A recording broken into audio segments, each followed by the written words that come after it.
محترم ضیاء اللہ صاحب سوال پوچھتے ہیں، سوال ان کا یہ ہے کہ رات کے وقت ناخن کاٹنا کیسا ہے؟ تو یاد رکھیں اس سوال کے حوالے سے سب سے پہلے یہ بات اپنے ذہن میں رکھیں کہ ان صاحب نے یہ سوال پوچھا کیوں ہے، اس کی وجہ کیا ہے؟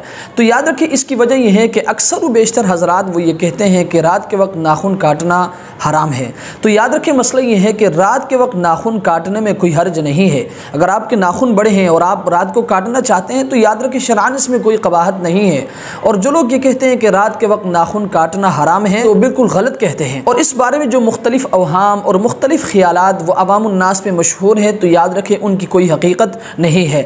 امام ابو یوسف رحمۃ اللہ علیہ سے ایک مرتبہ ہارون الرشید بادشاہ نے یہ پوچھا کہ رات کے وقت ناخن کاٹنا کیسا ہے؟ تو امام ابو یوسف رحمۃ اللہ علیہ نے فرمایا کہ اگر آپ کے ناخن بڑے ہیں اور آپ رات کو کاٹنا چاہتے ہیں تو آپ کاٹ سکتے ہیں، شرعاً اس میں کوئی قباحت نہیں ہے۔ تو امام ابو یوسف رحمۃ اللہ علیہ سے ہارون الرشید بادشاہ نے یہ پوچھا کہ اس بات پر آپ کے پاس دلیل کیا ہے؟ تو امام ابو یوسف رحمۃ اللہ علیہ نے فرمایا کہ بھلائی اور نیکی کے کام میں تاخیر نہیں کرنا چاہیے، لہٰذا ناخن کاٹنا بھی ایک اچھا کام ہے، بھلائی کا کام ہے، لہٰذا اگر آپ کے ناخن بڑے ہیں اور آپ رات کو ناخن کاٹنا چاہتے ہیں تو یاد رکھیں شرعاً اس میں کوئی قباحت نہیں ہے، آپ بالکل کاٹ سکتے ہیں۔ اللہ تبارک و تعالی ہمیں اس مسئلے کو سمجھنے کی توفیق عطا فرمائے۔ والسلام